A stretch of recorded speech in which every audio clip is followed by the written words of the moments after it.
अरे यार 3 बजे फिल्म शुरू हो जाएगी, तू क्या कर रही है?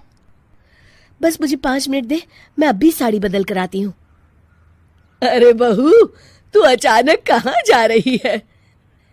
तेरी सास तुझे आवाज दे रही है। अरे छोड़ ना, ये बुढ़िया कभी नहीं सुधरेगी। क्या हुआ माँ जी? मैंने आपको कितनी बार मना किया है कि मुझे जाते हुए टोका मत कीजिए। मैं फिल्म देखने जा रही हूँ। तू अभी चली जाएगी तो मेरे लिए खाना कौन बनाएगा बहू? सुबह से भूखी बैठी हूँ। अरे माँ जी, आप कौन सा घर का काम करती हो जो आपको भूख लगी है? अच्छा, मुझे देर हो रही है, चलना रीटा। अंजलि के जाते ही सीता देवी अपनी किस्मत को कोसते हुए सारा दिन घर में भूखी बैठी रहती हैं। इस तरह अंजलि अपना बहू होने का कर्तव्य कभी नहीं निभाती थी। वहीं दूसरी तरफ अपनी सास के खाते से पैसे निकाल के अपने शौक पूरे करती थी। लेकिन सीता देवी इस उम्मीद पर थी कि एक दिन उसकी बहू सुधर जाएगी। फिर एक दिन सीता देवी की जुड़वा बहन गीता देवी वहां आती है। अपनी बहन को घर के काम करते हुए देख गीता देवी आग बबूला हो जाती है।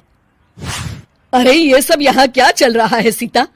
तेरी बहू कहाँ है जो तू घर के काम कर रही है? सीता देवी भावुक होकर रोने लगती है। अब तुझसे क्या छुपाऊं? मेरी बहू रत्ती भर भी मेरी इज्जत नहीं करती। मजबूरी में मुझे घर के सारे काम करने पड़ते हैं। वो तो बस सारा दिन अपनी सहेली के साथ सैर सपाटा करने में लगी रहती है। अच्छा, तो उस चिड़िया के पर निकल आए। तू चिंता मत कर, मैं ऐसी कई बिगड़ैल बहुओं को ठीक कर चुकी हूँ। अब मैं इस चुड़ैल से निपटूंगी। तू कुछ दिनों के लिए मेरे घर चली जा, मेरी बहू तेरी अच्छी देखभाल करेगी। फिर दोनों बहनें आपस में साड़ियां बदल लेती हैं और सीता देवी अपनी बहन के घर चली जाती हैं।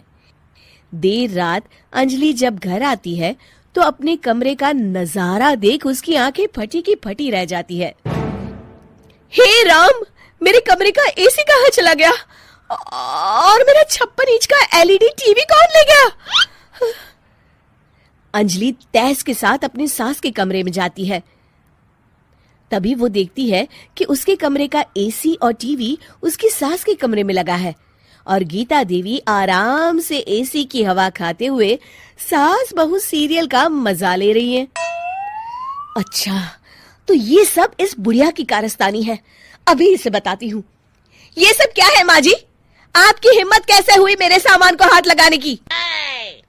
क्यों बहू, ये सारा सामान तूने तेरे पिताजी के पैसों से खरीदा है क्या? है?